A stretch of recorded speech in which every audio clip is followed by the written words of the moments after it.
Estamos iniciando o terceiro episódio do AN Podcast e hoje com um tema super especial, aproveitando o Outubro Rosa, e recebemos aqui a doutora Márcia Aparecida de Oliveira, que é oncologista clínica formada em Juiz de Fora e também com a sua especialidade em cancerologia pelo Instituto Nacional do Rio de Janeiro, né? Instituto Nacional de Câncer. E recebemos também a nossa amiga, também conhecida por Verinha, né? Mas a doutora Vera Lúcia dos Santos Glosler, né? Que é pediatra e também recentemente, já há alguns anos, superou aí, é uma grande vitoriosa do câncer, e ela vai compartilhar um pouquinho da sua experiência como paciente, né? Como mulher. Então, gostaria de iniciar aqui primeiro dando as boas-vindas para os nossos entrevistados dessa noite. Queria que cada um se apresentasse, falasse primeiramente há quanto tempo está aqui, como decidiu seguir na carreira profissional, né? Temos duas médicas. Então, começaria aqui então com a doutora Márcia. Boa noite, doutora Márcia. Há quanto tempo aqui em Rondônia, trabalhando nessa área? Já tinha uma experiência anterior?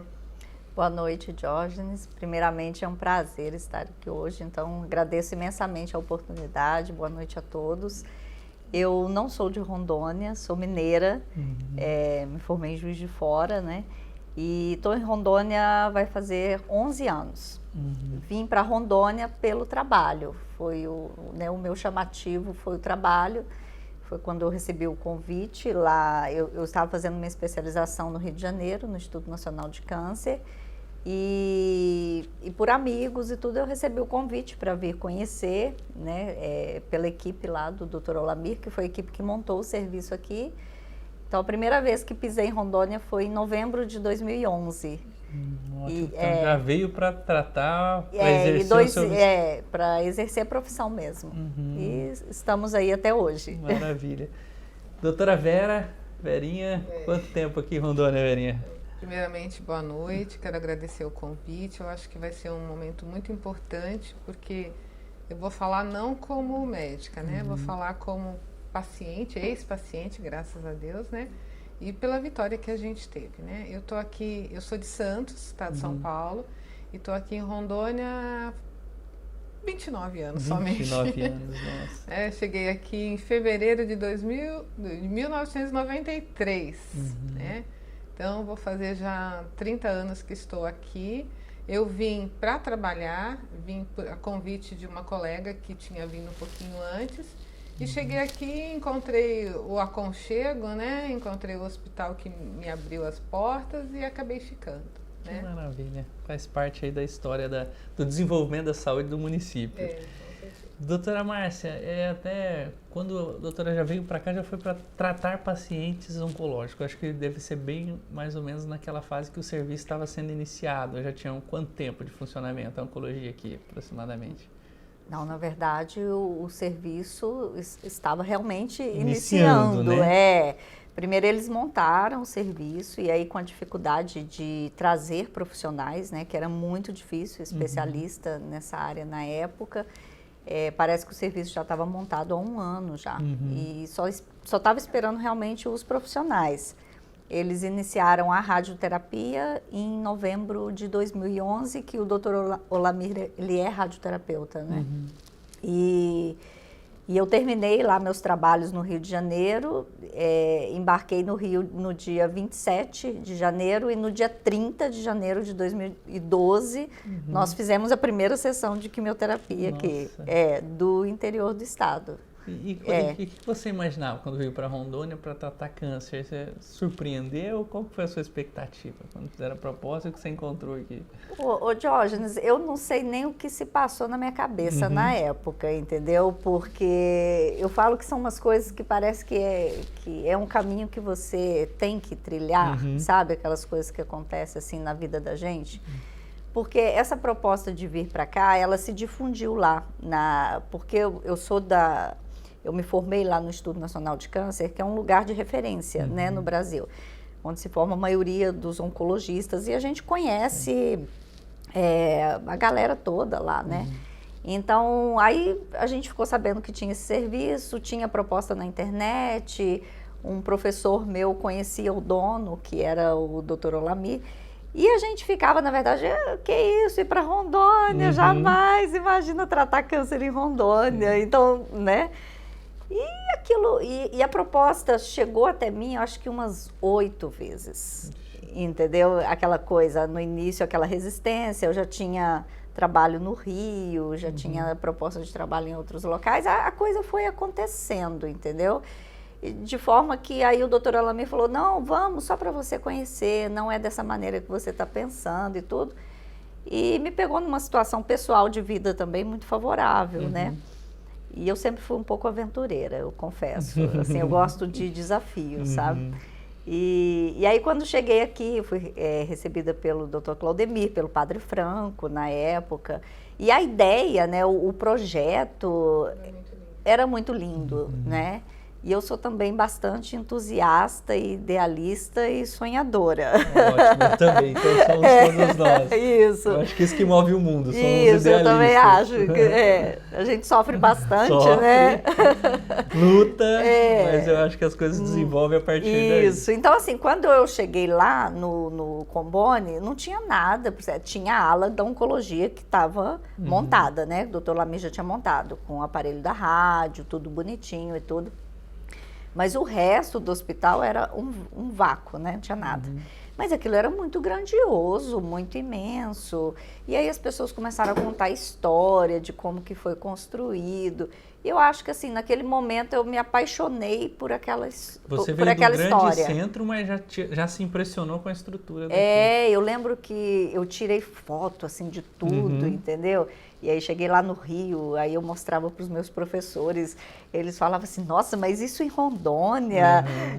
E os meus professores lá foram também grandes incentivadores, porque eles falaram assim, não, a gente forma vocês aqui para vocês irem mesmo, e é um lugar, né, que a oncologia precisa ser instalada, precisa acontecer o serviço. Então, os meus professores lá do INCA foram meus grandes incentivadores a vir. E é interessante, até imagino a Vera também quando veio para cá, né, 29 anos atrás, a carência em termos, às vezes, de estrutura e tudo, e os desafios da carência da população, você ainda conseguiu encontrar uma estrutura física adequada para o bom andamento. Agora também tem os desafios que às vezes falta estrutura física, mas como a doutora falou que é idealista, eu acho que também isso acaba nos movendo, porque imagina você vir para Rondônia naquela época aqui no interior, acho que até pegando, vocês atendem vários estados aqui naquela época, principalmente até me ouvi falar de pacientes da Bolívia. Sim. Porque na época existia o serviço da Clínica São Pelegrino em Porto Velho. Tinham 2 oncologistas em Porto Velho e eu era a terceira oncologista do estado, né? Só que no interior. Então, assim, muito difícil na época. O início foi realmente muito difícil, né? Porque a oncologia, por si só, ela é uma especialidade multidisciplinar, totalmente interdependente, né? Onde a gente depende da estrutura cirúrgica. Então, mas aos poucos a coisa foi acontecendo, né? Foi acontecendo. Ótimo. E você, Verinha, até queria saber um pouquinho como que foi esse início da descoberta da doença, né, do câncer. Você foi num exame de rotina? Foi... Então, eu estava até comentando agora há pouco, porque o pessoal fala que médico se sente Deus, né? E eu acho que até por si só a gente pensa um pouco assim, você não imagina que você vai ficar doente, né? Porque você está aqui para tratar e não para ser tratado. Eu acho que ser tratado é muito complicado para o médico, né? Porque a gente está sempre pronto para tratar. E na realidade eu fiz um exame de rotina, né? Que graças a Deus eu tenho condições de fazer uma mamografia, que a gente sabe que muitas pessoas não têm essa condição, né? E eu fiz uma mamografia a pedido do meu ginecologista e eu estava comentando que eu fiz em julho e fui mostrar para ele em setembro. Sabe? Aquela coisa do dia a dia, da corrida. Achou também que não... Aí eu fui fazer. Aí eu fiz a mamografia, ele observou algumas coisas diferentes, pediu para mim fazer outros exames, inclusive ultrassom. E quando veio os resultados, ele me encaminhou para mastologia, né? Então, eu até queria comentar isso, porque a gente fala muito do autoexame e tudo, mas na realidade, quando você pega realmente no início, que foi meu caso, você pega através de exames de imagem, né? A mamografia principalmente. É utópico a gente imaginar que as pessoas conseguem fazer mamografia, né? Não, é muito poucas pessoas que conseguem fazer. Inclusive, meu marido, uma época, trabalhou no setor de imagens, no regional, e ele vinha para casa horrorizado com a dificuldade que as pessoas têm de fazer alguns exames e a demora para conseguir, né? Então, eu fiz a mamografia. Meu caso não eram nódulos, eram microcalcificações, então era uma coisa bem no início mesmo. E a partir daí começou a luta, que eu acho que é uma luta maravilhosa, porque a gente aprende muito com ela. Sim. A gente aprende muito, muito, muito, muito. Vocês, a família também às vezes sofre junto, os amigos, né? E eu falo assim, eu falo para todo mundo, me desculpa, Márcia, eu vou falar que eu acho que 30% é medicação, 70% é amor, é fé, é companheirismo, é pessoa do lado, são os amigos, e isso eu tive demais, graças a Deus. E o que é importante é as pessoas passarem isso para as pessoas, né? Porque às vezes você está com câncer e você se fecha, né? Não, você tem que falar, você tem que comentar, as pessoas te ajudam demais, e não é ajuda financeira, nada disso, é ajuda de segurar na mão, né? De dar um apoio, de dar um ombrinho, que no início você cai num buraco sem fundo, mas depois você levanta e fala, não, vamos brigar e é gratificante. Muito gratificante. Eu passei por isso também na família, né? Minha mãe também lutou 15 anos aí, e quando, eu acho que até o que conta também no êxito, a força, a resiliência, para mim é essencial para que o tratamento, todo o empenho médico dê resultado, porque a gente vê também pacientes que se entregam, né? E mesmo com toda a medicação, às vezes há outros fatores, eu acho, isso é a minha visão, depois vamos ver a doutora Márcia também, mas eu assisti isso, eu vejo que a resiliência, a força da minha mãe no tratamento, e também sempre a busca dos melhores tratamentos, mesmo que não estavam disponíveis naquele momento na rede, ela lutava, ia atrás, enfim, eu acho que isso contou muito. E o apoio da família, é interessante como a gente acaba se fortalecendo, essas dificuldades vêm, parece que para nos fortalecer como família, para que nós possamos dar valor naquilo que realmente faz sentido para nós, né? Então, minha mãe até tem uma frase, vou compartilhar mais à frente, mas ela até fala assim que ela saiu muito mais forte. A Vera, depois do câncer, era muito melhor do que a Vera antes do câncer, que ela queria ter sido essa Vera, essa outra Vera desde o início, né? Então, até hoje nós lançamos aqui, né, as doutoras participaram do projeto Vera Almeida, que é um projeto que visa justamente levar assistência, seja jurídica, técnica, até em outras searas, para as pessoas hipossuficientes, né? Seja socialmente ou economicamente. Então, é um projeto do escritório que vem justamente dar continuidade a algo que a minha mãe, a Vera Almeida, já fazia. Mas essa fala da Verinha, eu queria que você compartilhasse se faz sentido para você na sua experiência dia a dia, Márcia. Para mim, como filho de paciente, faz muito sentido.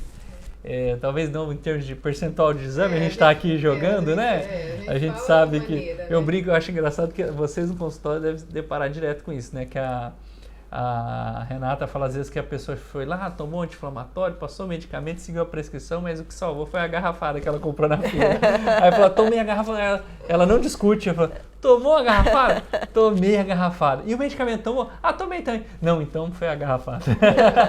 Mas eu acho que o fator emocional, ele está desde o que a gente tem lido, né, doutora? Já vi várias matérias nesse sentido de que está ligado desde, às vezes, a questão da nossa rotina, que são fatores que às vezes influenciam no desencadeamento da doença, tem o fator genético, tem N fatores, né? Mas também no tratamento. Eu vivi isso na minha família, eu atribuo a minha mãe, ela foi ainda daquele tempo que alguns consideravam uma sentença de morte, né? Ela nunca encarou assim. Mas ela descobriu muito tardiamente, quando a doença já estava muito avançada, ela até ficou por um tempo tratando de forma errada a doença. Depois, quando ela foi fazer uma cirurgia plástica, até acho que é um motivo comum que eu já vejo as pessoas descobrirem, até recentemente uma amiga foi fazer cirurgia plástica, no procedimento falou, opa, peraí, não dá para prosseguir, não é só um nódulozinho para tirar, enfim. Então foi dessa forma. No seu dia a dia, o que você observa? Os fatores emocionais, eles influenciam no tratamento, influenciam às vezes talvez no desencadeamento? O que você e os estudos dizem? Não, com certeza, Diógenes. A própria definição, né, de saúde da Organização Mundial de Saúde a saúde não é só um bem-estar físico, né? Ela é um bem-estar físico, emocional, mental e espiritual, né? Então, essa é a definição de saúde. Então, na oncologia, no tratamento do paciente com câncer, a gente tem essa possibilidade de ver isso, eu falo. Pessoas que estão muito doentes fisicamente, mas muito saudáveis mentalmente, entendeu? Emocionalmente, muito fortes, né? Que tem uma rede de apoio muito forte, essa questão da espiritualidade, né? Pessoas que têm uma crença, que acreditam, que têm um propósito. Então, essas pessoas passam pela doença de uma maneira diferente. Isso aí, com certeza. Então, essas diferenças são muito interessantes no dia a dia, como cada um enfrenta a doença. Até mesmo eu falo, assim, os pacientes paliativos, né, aqueles que não têm a possibilidade, às vezes, de cura e que eles vão passar pelo processo de morrer, né, em algum momento pela doença, a gente vê muito claramente isso. Eu falo, a pessoa morre da maneira que ela vive. Porque durante o tratamento a gente participa, né, de uma certa forma, dessa maneira que a pessoa viveu, através das histórias, da família e tudo. Então a gente consegue entender essas coisas.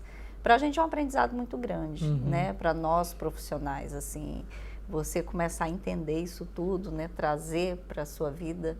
Então, isso aí é uma verdade, é uma constatação, entendeu? Até isso é uma curiosidade, que eu imagino como é que é o dia a dia de uma médica oncologista no consultório, porque até uma dúvida, será que eu fico pensando, será que ao final do dia, não obstante o cansaço físico, que é natural, mas em alguns momentos eu acho que deve vir um esgotamento, que imagino que o atendimento possa gerar pela situação, mas eu imagino que tem muitos momentos inspiradores, né?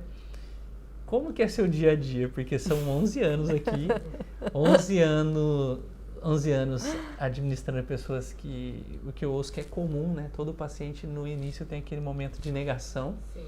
Eu já vi até relatos, falou assim, quando o médico falou, eu falei, não quero falar disso agora, eu vou sair e eu venho em outro momento, eu preciso...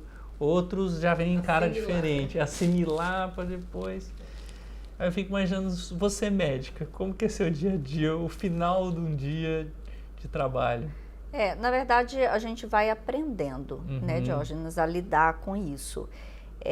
Eu falo que hoje eu lido de uma maneira totalmente diferente do que era uns anos atrás. O esgotamento, igual você falou, veio, né, eu vivi isso, entendeu? Tanto é que tive que realmente reduzir bastante minha carga horária de trabalho e tudo. Tanto para estudar, mas também pelo esgotamento mesmo, né? E para manter uma qualidade, né, de atendimento, porque a gente trata o paciente e trata muito mais, às vezes, as famílias, né? E isso gera uma carga emocional para a gente, assim, muito grande. É bem difícil mesmo.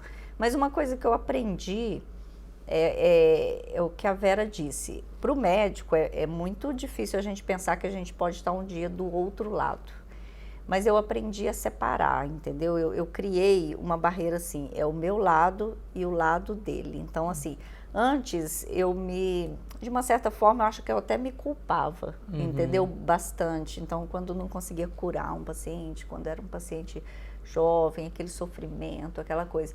Então, com o tempo, eu fui aprendendo a administrar isso, que o câncer é dele, né? Eu sou a ciência médica, né? O que eu tenho que fazer é estudar, é me dedicar e tudo. Então, a gente vai aprendendo a separar isso e não levar para casa, né? É difícil porque a oncologia é o tempo todo, né? Sim. A gente tem que estar com o telefone e tudo, porque a gente agrega, o nosso tratamento é uma doença. A gente costuma dizer isso, né? Sim. Porque a quimioterapia, principalmente a radioterapia, os efeitos adversos. Então, na verdade, às vezes o paciente, igual no caso da Vera, que teve um câncer inicial, fez a cirurgia ali, não estava sentindo nada, né, Vera? você não teve uma dor, não teve nada, né? Mas quando você vai jogar o tratamento, que é a quimioterapia, então você está jogando a doença no paciente, não é verdade?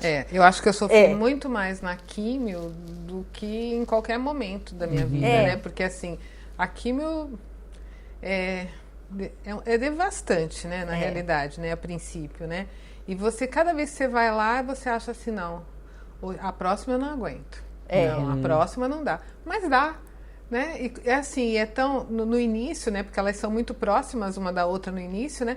Quando você começa a melhorar de uma, já está chegando o dia da outra, né? Que é a cada 21 dias, né? 28, né? Aí você vai, quando você está começando a melhorar, vem a outra. Quando você está começando a melhorar, vem a outra. Você fala, não, eu não vou aguentar. Você deve ficar na ansiedade para acabar, né? Mas aí depois que você vai passando, que você...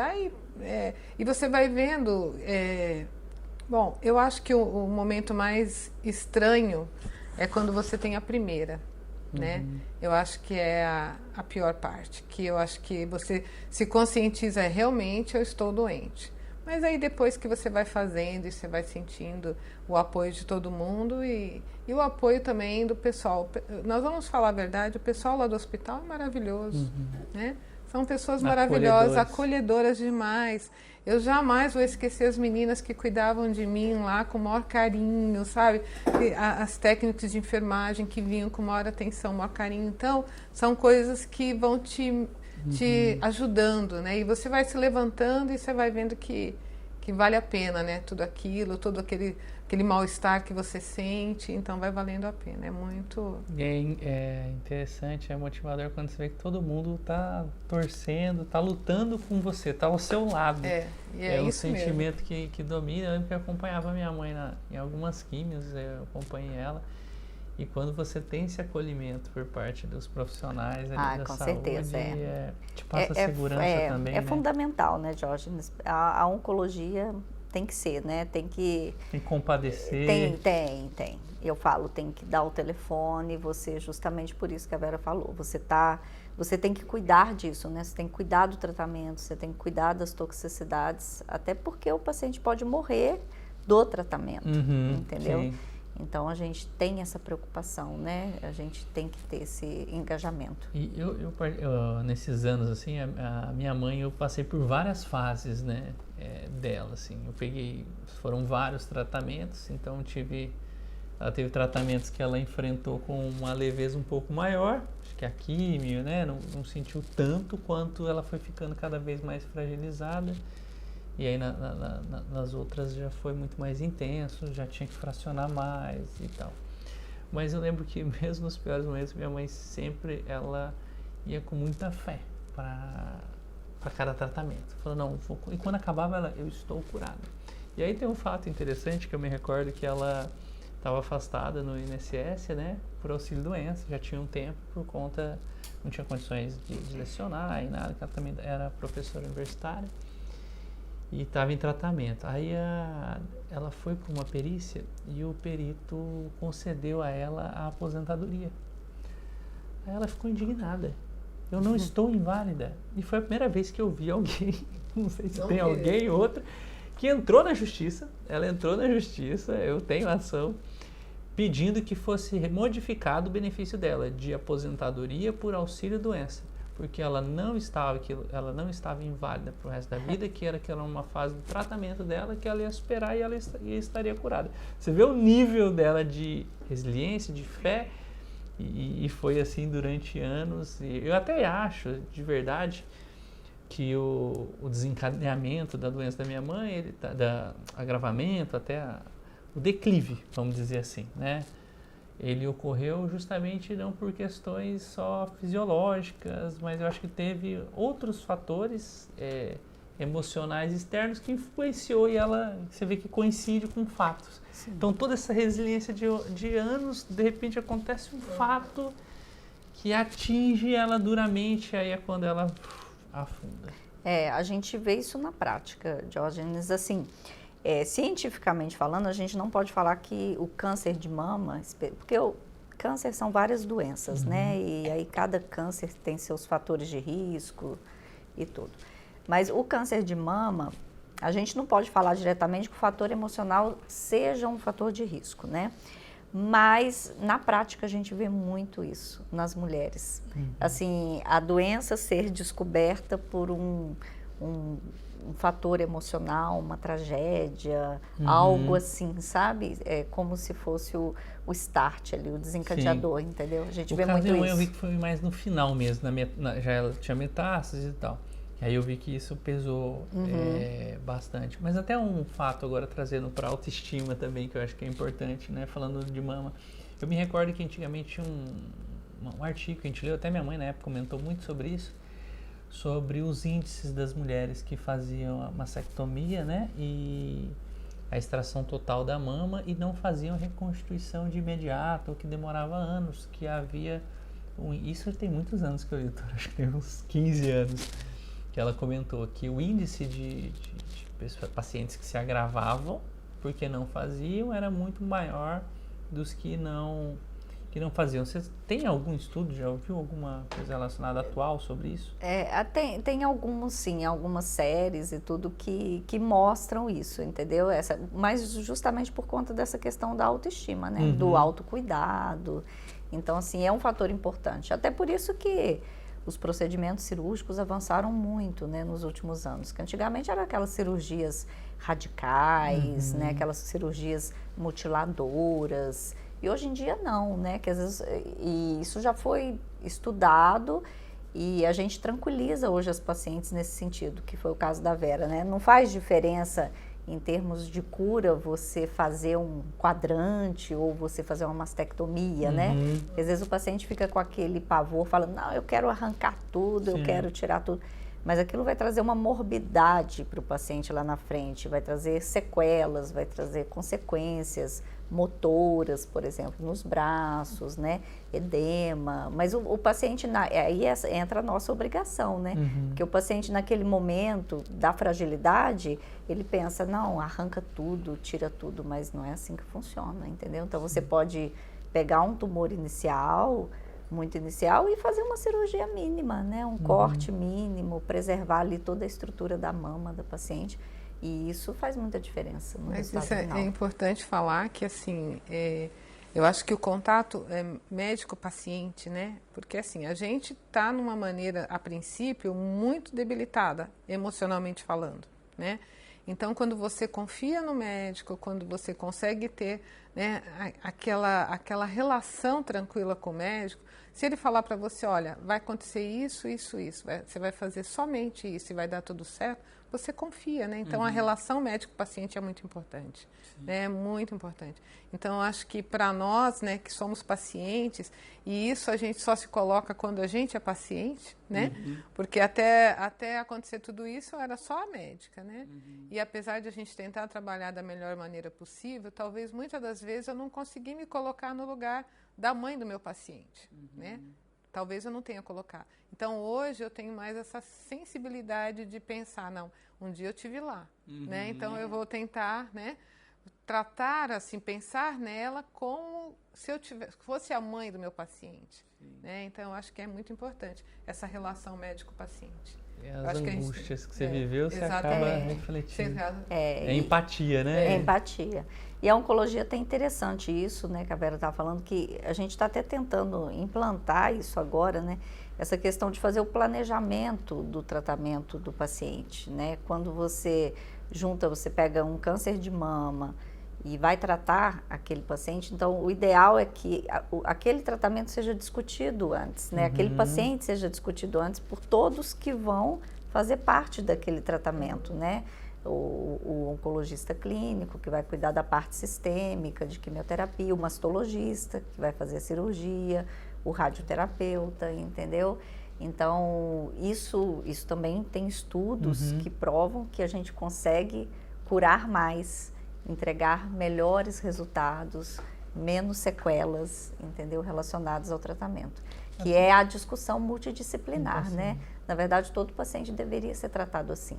E isso é algo interessante que eu acompanho muito no tratamento da minha mãe. A médica que acompanhou ela durante anos, ela não prescrevia nada sem antes falar com a minha mãe. E a minha mãe tinha uma sensibilidade maior, então ela sentia as coisas, comentava e era interessante. Isso passa mais segurança também para o paciente, né? Quando você discute, dá as opções, Sim. fala como que... Porque tem momentos ali que eu acredito, tem a ciência, claro, sempre, mas a intuição às vezes eu acho que conta na hora de prescrever algumas coisas, que ainda com muitas coisas certeza. são obscuras, né? São obscuras. Você não sabe se vai funcionar, se não vai, né? Se é o tumor X ou Y que vai... Com certeza. Aquele medicamento vai sim, atingir melhor, Sim, né? E a oncologia tem isso, muito, né, Diógenes? É a nossa rotina. Você tem no estudo um determinado medicamento para determinado tipo de tumor, aquele medicamento vai funcionar, que a gente chama de taxa de resposta, né? Vai funcionar em 60%. Aquele medicamento tem 60% de taxa de resposta. O que quer dizer isso? Ele vai funcionar em 60%, mas em 40% não vai. Os fatores a gente ainda não sabe definir. Então, Hoje tem exames específicos que rastreiam pelo DNA do tumor. Qual que seria o medicamento? Acho que alguns fazem no Brasil. A doutora tem acompanhado isso? Qual que é a sua visão? Com certeza. São exames como o Foundation, por exemplo. É o tratamento direcionado, né? Nós estamos na oncologia da biologia molecular, onde você pega um câncer de mama e você tem vários tipos, né? Vários subtipos. Então, você tem o HER2 positivo, onde a gente vai fazer tratamento direcionado para aquela proteína, que é uma proteína de multiplicação celular, onde as drogas são diferentes para aquele tipo. Então, assim, é a era da biologia molecular dos tratamentos direcionados. Por que isso, né? Porque se você pensa, você faz quimioterapia, né? A gente chama quimioterapia bruta de antigamente, não que não funcione, que a gente ainda usa, nosso carro-chefe ainda. Mas, assim, você vai atingir todas as células do corpo, né? O medicamento é injetado na veia e vai atingir tudo, né? Cai cabelo, atinge mucosa, atinge intestino e tudo. Essa terapia-alvo, essa terapia direcionada é diferente. Você consegue identificar proteínas, por exemplo, nas células do tumor e criar remédios que combatem diretamente ali. Então, é como se fosse um mecanismo de chave-fechadura, entendeu? Sim. E aí você consegue preservar muitos órgãos e muitos tecidos do corpo desses efeitos colaterais. O tratamento não gera um desgaste. Não gera um paciente desgaste. tão grande. Nós como estamos seria. numa outra era da oncologia, né? Não é Mas química. isso é... Como que eu posso falar assim? Isso é... Qualquer pessoa consegue. Não está acessível. Acessível. Até entra nos casos. Até é interessante. Eu queria entrar nesse assunto, a Verinha já puxou o gancho. É bem isso. Porque eu sei que minha mãe, por exemplo, a gente entrou com uma ação para conseguir que fosse enviado para os Estados Unidos na época, que só lá que fazia, voltou. Hoje já faz no Brasil, já. Hoje já tem aqui, né? Não, mas é acessível, então. Para pacientes, né, de convênio e pacientes que pagam, né, Vera? Poder aquisitivo melhor. Mas a gente está num avanço tão grande dos tratamentos oncológicos que a gente trabalha muito hoje em dia em parceria com as indústrias, né? Que vendem, obviamente, as medicações, entendeu? Que jogam no mercado. Então, muitos desses testes a gente está conseguindo fazer patrocinado pelas indústrias para alguns pacientes do SUS. Só que o problema, o que acontece? A gente faz o teste, a gente tem ali, a gente encontra a tal da proteína, por exemplo, para tratar, mas aí a gente não tem o remédio. Essa é a pergunta. Se de repente a gente faz Entendeu? o teste, eu viabilizo o teste com uma medida judicial. Aí a gente tem que entrar com mandato judicial. Para conseguir o remédio daí. E muitos pacientes do SUS, eu confesso para vocês que a gente acaba nem fazendo, porque assim, a gente sabe que não vai dar tempo. Entendi. Entendeu? Porque não espera. Então, esse tempo que você leva de fazer um relatório, de ir para a defensoria pública, de sair um processo, Já foi. Já foi. Entendeu? Olha, e aí a gente acaba tendo um problemão, na verdade. Já tive inúmeros problemas aqui com isso. E entendeu? a pessoa não inicia o tratamento também? Não inicia, e aí às vezes você acredita que as medicações às vezes chegam, mas a pessoa já até morreu, entendeu? Ou já chega e já não tem mais indicação de usar, entendeu? Então, isso é um problema, assim, grave que nós estamos enfrentando hoje em dia. Eu gosto de chamar de abismo ético, eu chamo de abismo ético, que é o tratamento oncológico de um paciente do SUS e o tratamento oncológico de um paciente do privado. É muito diferente. É um na ponta e outro na outra. Alguns tratamentos não tem diferença, mas quase todos. Quase esse todos. abismo ético está chegando até nos planos de saúde, né? Até porque nos planos de saúde. Também estão querendo sim, sim. E aí a gente tem mais baratos. A gente tem essas terapias-alvo, a gente tem hoje a imunoterapia, entendeu? Que vocês já devem ter ouvido falar. A imunoterapia é o que tem de mais moderno, que tem revolucionado o tratamento na oncologia. É um mecanismo diferente. Você ativa o sistema imunológico do paciente para ele atingir, para ele atacar as células do tumor. E a gente tem tumores, por exemplo, melanoma, que é um tumor super agressivo de pele, que se o paciente tivesse a doença espalhada pelo corpo, morria assim em 6 meses. Hoje nós temos pacientes curados de melanoma metastático com imunoterapia. Mama, para você ver como a coisa tá, a gente tem 2 medicações dessas, alvo, que são, chama trastuzumab e pertuzumab. Essas agora a gente já tem disponível no SUS, de tão revolucionárias que elas são. Com essas 2 medicações, nós temos hoje também pacientes que já estão sendo curados com câncer de mama metastático. Coisa que era impossível, entendeu? Então, o primeiro estudo desse pertuzumab e trastuzumab está completando 10 anos. E temos 8% desses pacientes que estão vivos, sem doença e muito provavelmente curados. Então, você vê um avanço aí. Você acha que os avanços eles estão ainda tímidos, lentos, ou pela visão da doutora, as coisas têm evoluído de forma mais rapidamente? Porque durante muitos anos o câncer era que nem a AIDS. Nós tantos anos, a AIDS agora a gente já tem vários casos, né? Pelo menos onde eu tinha lido, acho que já tinha 6 casos, que através do uso de células-tronco conseguiram a cura do câncer, acho que na Inglaterra, se eu não estou enganado. Agora, a gente sempre comparava, falava, o câncer, quando que vai vir a cura do câncer? Quantas vezes, até as crianças, quando vai, você é médico, você é cientista, vai inventar a cura. Então, hoje, o que a doutora vê aí do futuro? Dá para fazer uma projeção? Não, dá, claro. Não vai existir isso, entendeu? O Jorge fala assim, descobriram a cura do câncer. Não é bem assim, entendeu? Não acabaram com Não, até porque o câncer são várias doenças. Você pega um câncer de mama, tem vários subtipos, entendeu? Cada um é estudado de um jeito, tem uma medicação. Mas você pega, por exemplo, deixa eu te dar um exemplo, câncer de colo de útero, que 80% está relacionado ao HPV, que é o vírus, que é sexualmente transmissível, papiloma vírus humano. Então, se você pensar que agora as pessoas estão sendo vacinadas, Com 9 anos, que as crianças estão sendo vacinadas, é um câncer que tende a desaparecer. Sim. Entendeu? Futuramente. Então, 9 anos e meio já está... Então, é um câncer que tende a ser cada vez mais raro, que tende a desaparecer. Por quê? Por conta da vacina, né?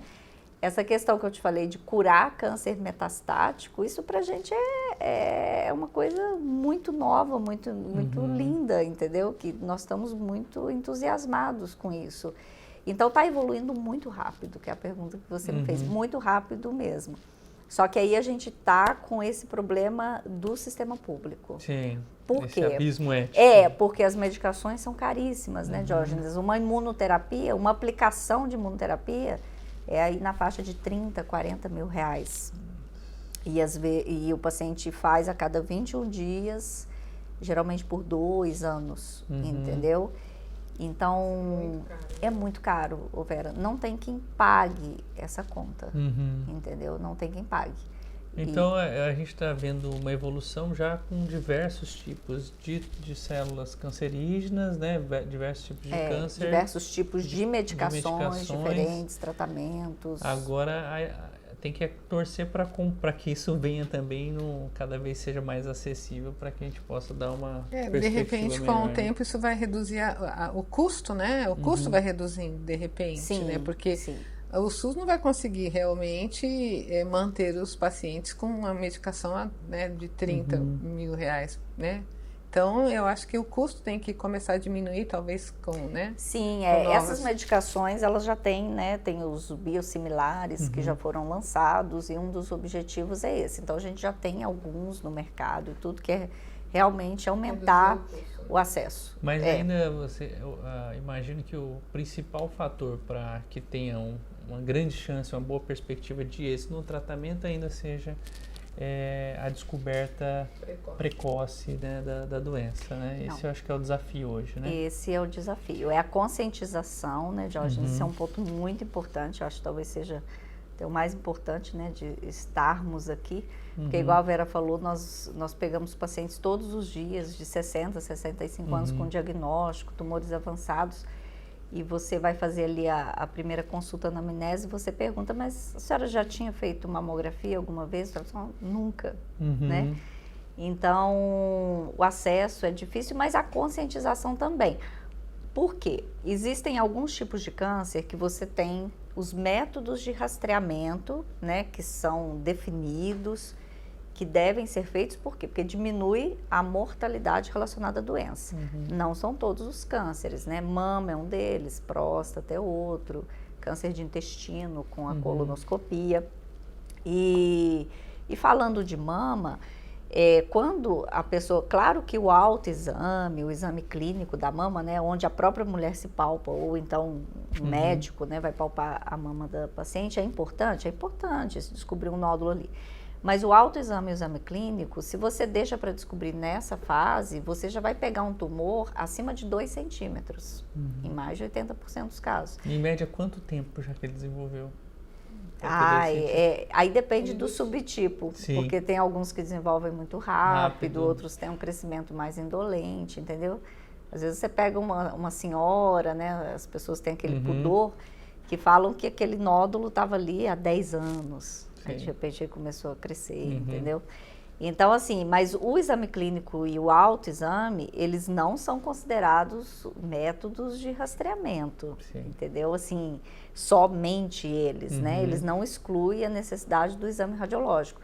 Por isso que eu estou te falando, porque quando vai palpar, o tumor já está acima de 2 centímetros. E um tumor de mama acima de 2 centímetros, ele já passa para um estágio 2, que a chance de cura já diminui muito, já diminui absurdamente, entendeu? E esse paciente, ele vai precisar de mais tratamento, de químio, de rádio e tudo. Então, o ideal é você pegar a doença sem ela ser palpável no exame de imagem.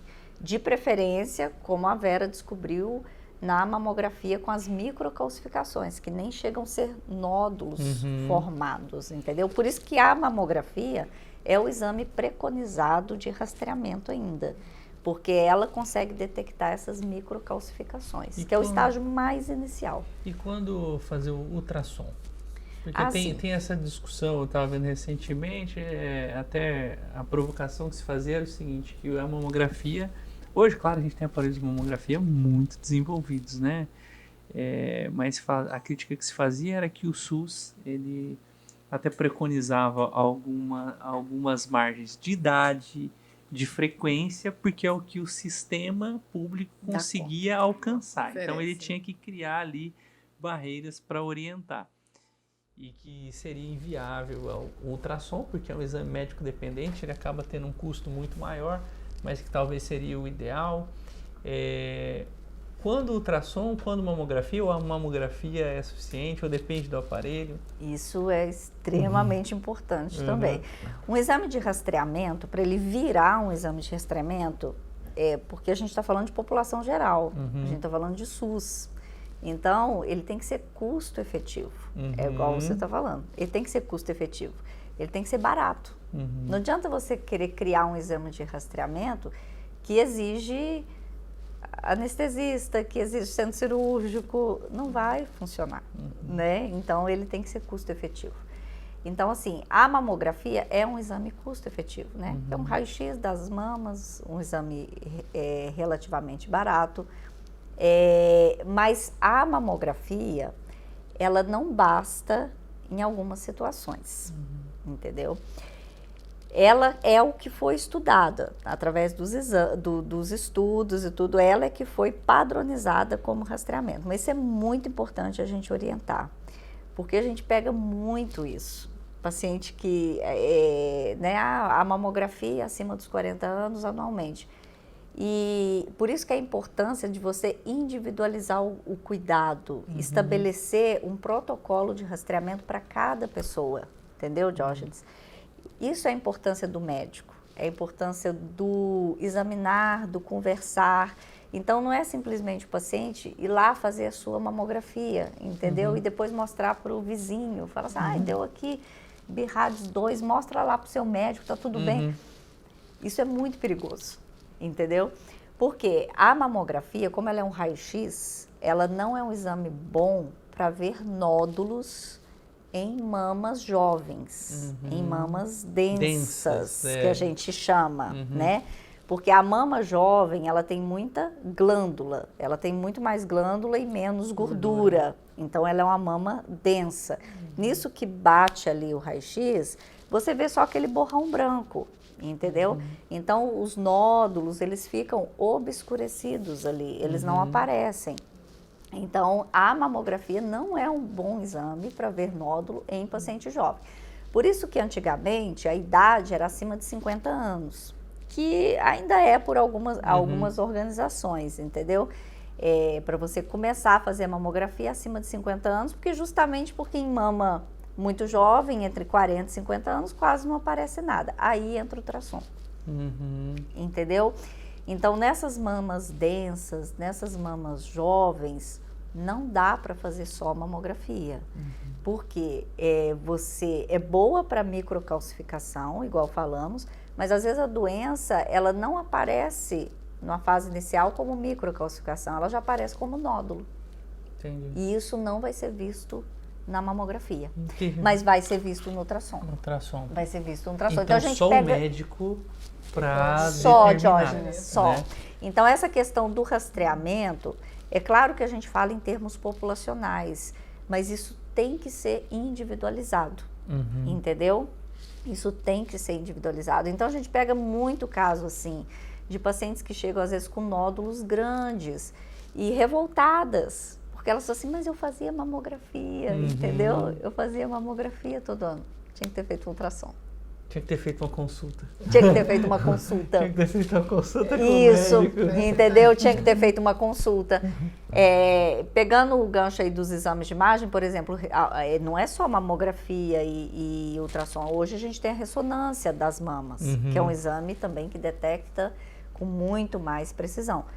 Mas você vai fazer ressonância em todo mundo? Jamais, não tem como. Vai expor também a radiação. Vai expor radiação, entendeu?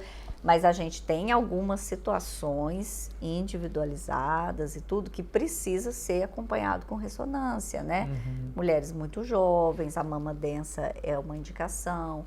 Mulheres que têm mutações genéticas específicas na família, que predispõem a desenvolver câncer de mama ao longo da vida, que são as mutações de BRCA1, BRCA2. Essas pacientes têm que ser acompanhadas com ressonância, porque elas acumulam muitos fatores de risco ao longo de suas vidas, entendeu? E quem tem já um histórico da família, até você tinha alguém, velhinha? Não, né? Foi a primeira contemplada. E qual é o indicativo? Então, por exemplo, tenho a minha irmã que tem seus 32 anos, né? Minha mãe teve histórico. Como que devem ser os cuidados a partir de... Porque hoje a gente vê cada histórico, a velhinha pediatra, eu imagino que ela deve ver relatos aí, a gente tem...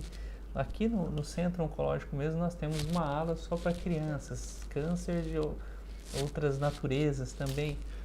Mas a partir de quando, falando de mama, né, nós precisaríamos já procurar um médico especialista para se informar, fazer exames e tal? Em termos gerais, populacionais, de rastreamento, a recomendação atual é a mamografia acima de 40 anos, anualmente. Isso.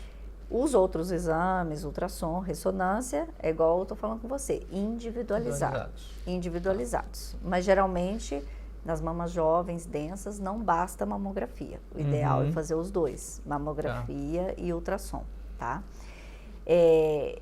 A gente tem, aí, por exemplo, quando a mulher tem os exames normais todo ano, não tem grandes fatores de risco, depois você pode até indicar de fazer de 2 em 2 anos, tendo a segurança, mas precisa de um médico acompanhando esse rastreamento, entendeu? Agora, quando tem histórico na família, dependendo desse histórico, do grau de parentesco, do número de parentes acometidos, da idade que esses parentes tiveram câncer, que isso também influencia, entendeu? Nessas questões genéticas. Aí você começa o rastreamento muito mais jovem. Acima de 25, tem algumas indicações com 25 anos, com 30, e às vezes com ultrassom, com ressonância, aí vai depender de cada situação, entendeu? E aí é isso, quanto mais parentes, quanto mais próximos, que são parentes de primeiro grau, e menor a idade que essas mulheres tiveram câncer de mama, maior o risco daquela pessoa. Então esse risco vai se acumulando. Entendi. A doutora Vera foi com mamografia, que ela comentou, né? Então já conseguiu identificar. Mamografia, mas depois eu fiz também o ultrassom, né? Para confirmação e para ver se não tinha outros nódulos. E quando você recebeu a notícia, doutora Vera, como é que foi esse impacto? Era o médico já era o seu médico regular? Na realidade, eu soube que estava com alguma alteração com o meu médico ginecologista já há muitos anos. Aí eu passei para o mastologista. E aí o mastologista era a primeira vez que eu estava passando com ele, né? Conhecia, mas não tinha convivência como médico, né? E aí passei pela primeira vez e foi ele que me deu a notícia. E como que você encarou naquele primeiro momento? Ele demorou uns dias, teve aquela fase de aceitação? Eu acho que o primeiro momento de qualquer pessoa que recebe uma notícia dessa é abrir um buraco e você cair, né? Você cai como se tivesse abrido no chão, você perde totalmente a noção, mas eu, particularmente, eu vou te falar que com umas 48 horas eu comecei a pensar, não, vamos à luta e vamos começar a trabalhar nisso, né? Vamos ver o que pode ser feito. E aí eu comecei agora, a notícia de quimio e rádio também é muito complicada pra gente, muito complicada, porque você já começa a pensar em tudo que vai acontecer, né? E a gente como mulher, né, vaidosa, né? Já começa a pensar no cabelinho, em tudo, então é muito complicado, mas eu acho que é uma questão realmente, que nem eu falo muito, de prevenir, né?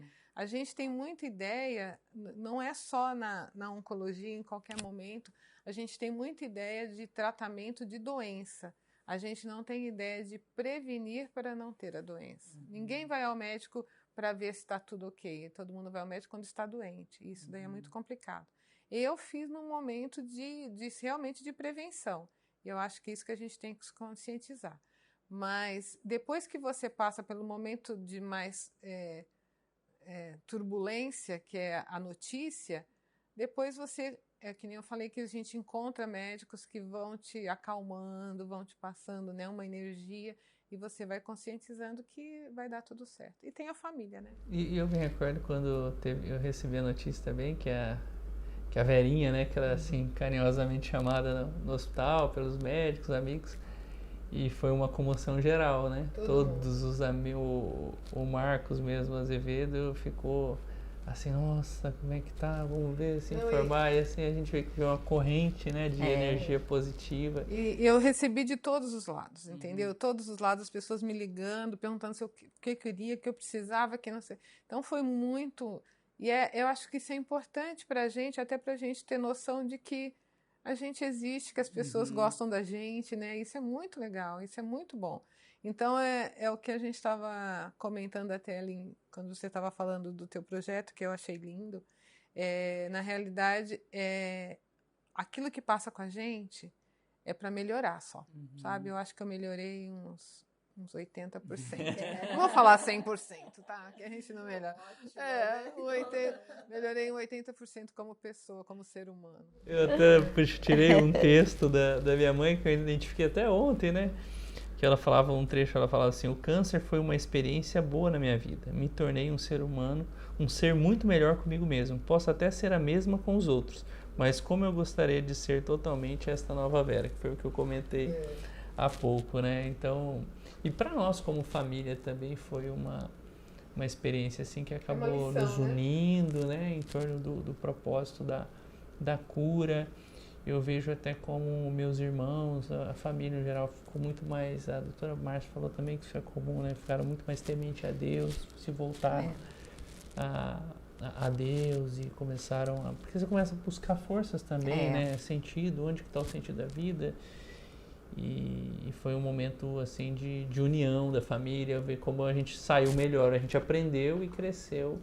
Jorge, deixa eu falar um negócio que eu acho que é muito importante. A gente não tem que ter dó da gente, entendeu? Eu acho que é muito importante quando você recebe a notícia não se inferiorizar, não achar vitimizar, porque eu não. Foi você porque era você e pronto. Então vamos trabalhar em cima disso. E a gente quando tem vontade, fé e quando tem um apoio e medicação, você tem aí, entendeu? Hoje em dia eu posso falar para você, porque assim, eu apesar de médica não tinha convivência com o centro oncológico, né? Então, eu vou falar para você, eu acho que não tem lugar melhor para a gente se tratar, entendeu? Então, o tratamento é importantíssimo, as pessoas são maravilhosas, então eu acho que o importante é você se conscientizar que, não, eu não sou vítima de nada, eu simplesmente estou passando por um momento difícil e vou curar. E pronto. Como se tivesse sido escolhido, né? É acolher, né? É acolher exatamente. aquela situação. Porque o que a gente vê a diferença é o que a pessoa faz com aquilo. Não é verdade? Sim. Eu acredito muito, assim, toda dificuldade gera aprendizado. E eu vejo todas as pessoas, eu gosto muito de biografia, então todas as pessoas da história que me inspiram passaram por momentos por percalços e a gente vê que elas conseguiram alcançar os objetivos, ser o que foram e inspirar tanta gente, porque elas tiveram que vivenciar algumas experiências amargas, mas aquilo faz parte da construção, da trajetória, da essência da pessoa. Então, eu também sou dessa de não reclamar. Eu aprendi, acho que muito isso da vivência do câncer com a minha mãe, né? Eu acho que quem mais nos inspira, você vê o legado que uma experiência de um câncer, que foi algo negativo, eu acho que o que a minha mãe, né, e ela se orgulha, eu acho que ela sempre se orgulhou da luta dela e como isso inspirou os filhos. E ela aprendeu e nós aprendemos com tudo isso, né? Então, foi uma fase, eu acho que o câncer também, o tratamento, são fases que vai passar. Às vezes o paciente tem que olhar, eu vi isso de uma paciente, ela falou assim, ó, eu aceitei saber que era uma fase, eu estava fazendo tratamento e ia acabar daqui a um ano, eu já me imaginava daqui a um ano, como que eu estaria daqui a um ano, curada, com meus cabelos crescendo, mais forte, né, dando um exemplo para minha família. Eu achei muito bonito quando eu vi esse relato dela. Então, bater a poeira, né, e seguir em frente. E a gente vê, assim, o tanto que, o que a Vera falou, as pessoas, nós somos usados, na verdade, né, e as pessoas são usadas. A gente vê muito isso em oncologia. Como está avançando muito o tratamento, hoje eu tenho pacientes, o Jorge, que eu olho e que são pacientes que já não têm possibilidade de cura mais, pacientes jovens e tudo, que se fosse há 2 anos atrás, poderia estar curado. Entendi. Entendeu? Câncer de mama, por exemplo, que a gente consegue, um câncer de mama super agressivo, que é o triplo negativo, o seu foi, né, Vera? Triplo negativo, mas bem no início. Mas se você pega um triplo negativo avançado, com comprometimento de linfonodal, por exemplo, é catastrófico, entendeu? Metastático. É uma doença catastrófica, avassaladora. E hoje você tem imunoterapia para tratar essas pacientes. Você já não preconiza mais essas pacientes de operarem, a gente chama de upfront, assim, no primeiro momento, entendeu? Porque já sabe que essa doença é uma doença que ela dissemina muito rápido. Então, você pega hoje os tumores muito iniciais e faz o tratamento sistêmico antes. Isso é coisa de 2 anos para cá, muito novo. A gente já puxou, além da químio, faz imuno junto, entendeu? Então, você está conseguindo curar muito mais pacientes. Então, a gente tem paciente hoje que a gente olha e que poderia estar curado. Mas a gente vê na história, eu estou dizendo isso porque a gente vê a história das medicações é essa. Quando você tem filmes, entendeu? Da descoberta dos medicamentos e tudo, são muito interessantes. Que aquelas pessoas foram usadas, né? Sim. Nos estudos, como cobaias e tudo, e elas morreram, né? Mas hoje em dia, quantas pessoas são curadas? Então, isso é muito interessante, né? Quando você pensa nisso, né? Então, na verdade, a gente é usado, né, o tempo todo. Eu acho interessante também falar que, por exemplo, a minha experiência, eu acho importante passar para os outros, né? Por quê? Quando eu tive câncer, meu marido trabalhava com uma moça que tinha tido câncer de mama e bem agressivo. E aí ela conversou com ele, explicou para ele, olha, ela vai ficar muito nervosa, você tem que ter paciência, ela vai não sei o quê, ela vai fazer isso, ela vai fazer aquilo. E ele escutava tudo, né? E ele chegava em casa, mas ele não me falou nada, né? Aí ele chegava em casa com aquela paciência e tal, e muitas das vezes eu já estava, né? Saía da quimio muito mal, então você fica muito mal-humorada a princípio e tal. E aí você ali lá, no final de tudo que acabou, ele falou assim, olha, a minha amiga tal falou isso, e aconteceu tudo com você. Mas eu estava ali do lado, eu tava sabendo o que ia acontecer. Então, essa experiência, né, que ela passou para ele, né, eu acho que é importante, por exemplo, hoje eu tentar, né, quando alguém está, eu falar o que passou comigo. Porque falar é fácil? Não foi fácil, né?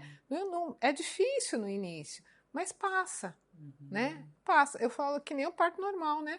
Dói, mas passa. Passa e depois fica alegria. Né? E fica só alegria. Então, hoje em dia, eu falo isso, né, para todo mundo. Quando alguém descobre, eu tento explicar muito para elas. Minha prima em São Paulo teve uma suspeita de câncer, ele ligou para mim, eu comecei a conversar com ela. Então, ela sabe, você vai passando essa experiência, como foi passada para ele, né? E muitas pessoas passaram para mim, mas no momento que você está, você não quer escutar muito, né? Mas hoje em dia eu entendo que é importante você falar para as pessoas, passar a tua experiência, falar que uns são mais agressivos, outros menos, mas todos são importantes. Todos são um momento muito difícil da tua vida e que você passa. Você viu, uma conversa ajudou e muito durante todo o tratamento. Exatamente. Porque ele teve alguém que compartilhou uma vivência, exatamente. Isso refletiu, isso é importante. Não, maravilha. Você estava falando de prevenção, Diógenes, uma coisa importante é lembrar a gente tem 2 tipos de prevenção, isso eu gosto sempre de ressaltar, que é a prevenção secundária, que é essa que nós falamos dos exames, entendeu? Né? Mamografia, ultrassom, que é você descobrir a doença precocemente e curar mais, né? Com maior chance de cura. A gente não pode esquecer da prevenção primária, isso é muito importante, né? A prevenção primária é aquela que você consegue detectar os fatores de risco ambientais e os seus fatores de risco e atuar nesses fatores para você evitar a doença ou retardar o diagnóstico, que isso é muito importante, eu falo. É muito diferente você ter um câncer de mama aos 30 anos, aos 35, e você ter esse câncer de mama aos 60, aos 65, é outra fase de vida. Né? Você pega uma mulher com 30, 35 anos, às vezes ela não teve nem filho ainda, né? Não foi mãe hoje em dia. Então, é muito diferente, né? Agora, uma mulher com câncer de mama aos 60 já é outra história. Ela já viveu, ela já foi mãe, ela já é avó, entendeu? Né? Tanto, a questão da sexualidade também, que afeta muito, entendeu? Então, você atuando nesses fatores ambientais de prevenção primária, você consegue isso, às vezes retardar o diagnóstico e às vezes até evitar a doença. E mama é um exemplo muito importante porque alguns cânceres a gente tem a relação, por exemplo, da obesidade, né, que é um fator de risco. Mama é um desses cânceres. Então, falando em prevenção primária, o que você pode atuar, né? Na questão de peso, de controlar peso, de alimentação saudável, né? Frutas, legumes, verduras, menos carne vermelha, menos carne processada, menos alimentos processados, atividade física, entendeu? Câncer de mama e intestino são um dos principais cânceres onde você consegue essa relação direta de atividade física regular com a redução do número de casos. Isso já é comprovado através de estudos, entendeu? Você consegue reduzir até 20%. Nossa. Alimentação e alimentação, atividade física, controle de peso, entendeu? Atividade física tem uma relação muito impactante na questão de evitar a doença, nesse sentido de prevenção primária. E aí tem que ser atividade física regular, né? Uma atividade física de moderada, intensa. A recomendação é pelo menos 150 minutos por semana. Dividido aí, entendeu? Que a gente vê ser propagado, mas me parece que as pessoas não dão a devida importância quando a gente fala desse tipo, porque Parece quando iniciou a discussão da soja transgênica. Faz mal, mas não tinha estudo como comprova. Aí a gente vem por isso, faz bem ou não faz? Aí aquele caso que você deve ver no consultório direto. Mas o fulano fumou até os 90 anos e não teve, aí o pessoal acaba... E a gente sabe que tem outros fatores que o pessoal deve observar. Mas tipo assim, o fulano que fumou até os 90 anos não teve... É um caso raro. É um caso raro. Teve outra situação e o pessoal traz aquilo como regra, né? Mas a gente se pega no que é mais fácil pra gente, né? O que é mais cômodo, mas é uma que desculpa. Que até fazer uma divulgação mais intensa, até trazendo esses dados, 20%, eu vi algo recentemente sobre isso também. Da importância, nós vimos agora na pandemia, quantas pessoas não passaram a fazer atividades, a gente viu... Criaram algumas febres desde a pandemia, né? Nós tivemos da bicicleta, todo mundo, na corrida, que eu também sou corredor. Aí o beach tênis agora, começou o tênis na pandemia, estava todo mundo jogando tênis. Então assim, mas a gente observa que as academias lotaram depois, passou-se a ter uma preocupação maior com a saúde, mas por conta de um fator pandêmico e tal. Mas alguns dos fatores de risco que estão presentes lá, né? Que foram... que impactaram no agravamento da doença, da Covid, né? Também, às vezes, a obesidade, como a doutora falou, acho que a gente tem que até propagar um pouco mais isso, porque parece que eu lembro da carne, né? Quando minha mãe fazia o tratamento, eles falaram muito para ela, o queimado da carne é altamente cancerígeno, aquele queimado do churrasco. Ou seja, minha mãe começou a ter um cuidado maior com a alimentação, isso há 10 anos atrás, né? Hoje ainda a gente ouve, mas até os interesses comerciais não permitem algumas... Não existe o extremismo, né? Que aí as pessoas às vezes levam para o extremismo, que é o que a Vera falou, é mais fácil. Aí a pessoa se orgulha, ela chega toda orgulhosa lá, eu não como mais carne, mas aí come 10 pães por dia. Né? Que o carboidrato. A virtude está no meio, né? Tem que ter... Aí você desmonta a pessoa, não tá adiantando nada, entendeu? Até pegar um gancho. Porque não tem problema comer a carne, né? A recomendação até nessa questão da prevenção do câncer é 500 gramas de carne vermelha por semana. Você tá bem, deve comer, é proteína, entendeu? Mas até pegando um gancho da pandemia, vocês observaram que teve um aumento de casos agora ou mais grave no pós-pandêmico, por conta durante um bom tempo as pessoas fugiam dos hospitais, né? E houve algum reflexo nisso em relação ao câncer? Com certeza, com certeza. A mortalidade por câncer, nesses anos pós-pandemia, ela tende a aumentar até 25%, para você ter ideia, de acordo com as projeções, com os estudos, entendeu? As pessoas não iam ao médico. E nós estamos começando a ver isso agora, o reflexo, o quanto de caso... graves já. Está surgindo. Novos, né? Impressionante. Porque aí as pessoas não... Por exemplo, colonoscopia para detectar câncer de intestino. Você imagina a dificuldade de fazer uma colonoscopia, né? Fazer aquele preparo... Ninguém fazia colonoscopia, entendeu?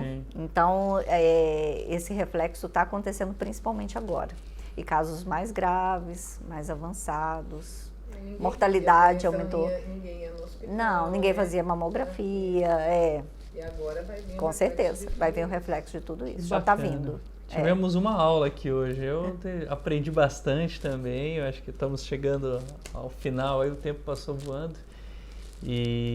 Mas acho que foi suficiente para a gente aprender bastante também sobre tratamento, sobre a experiência da Verinha também, né? Eu acho que foi um bate-papo muito bacana. Também aprender que tinha todas as predisposições para ter, né? Obesidade, comer muito, não fazer exercício físico.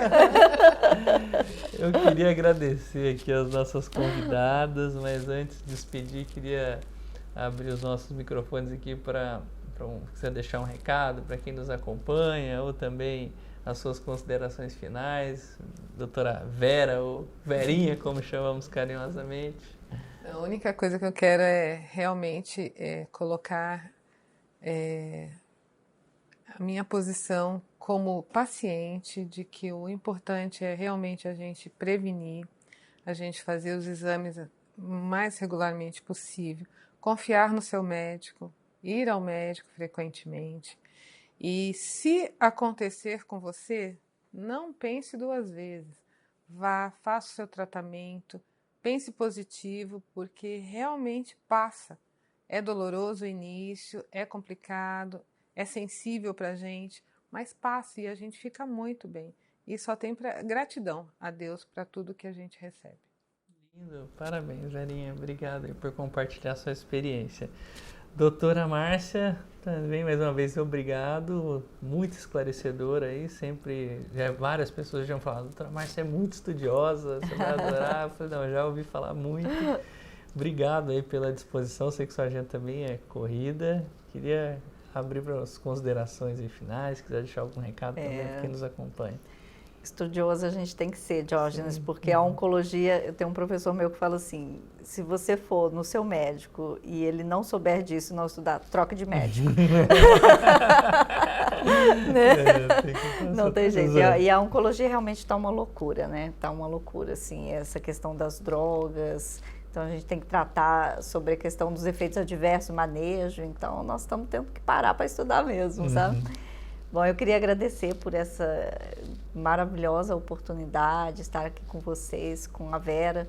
Apesar da gente viver isso todo dia, mas esse momento aqui descontraído é muito legal e a gente aprende muito. Eu aprendi muito aqui hoje também com a experiência da Vera, porque eu ainda não estive desse outro lado, né, Vera, que é totalmente diferente. Mas se tiver, a gente, como nós dissemos aqui, a gente deve acolher, né, e fazer o melhor disso. Parabenizar você, Diógenes, pelo projeto, tá? Um projeto maravilhoso, parabéns mesmo. Como eu disse lá para você, né, que você gostou da frase, sim, que todos nós deveríamos transformar as nossas dores individuais, né, em soluções coletivas, que é isso que você está fazendo. Então, parabéns mesmo. Deixar o recado sobre a prevenção, que a Vera disse. A prevenção secundária, que é pelos exames, né? Não deixem de fazer as mulheres, mas fazer os exames, mas também traçar um protocolo específico para o seu acompanhamento, para o seu rastreio, que é o que nós falamos. Cada pessoa, às vezes, deve ser rastreada de uma maneira diferente. Isso só um médico vai poder orientar, né? Então, esse contato com o médico é muito importante. Não precisa ser um especialista, não precisa ser um oncologista. Isso é uma função dos médicos de unidade básica, de postos de saúde, né? Então, às vezes, cabe a pessoa procurar essa orientação.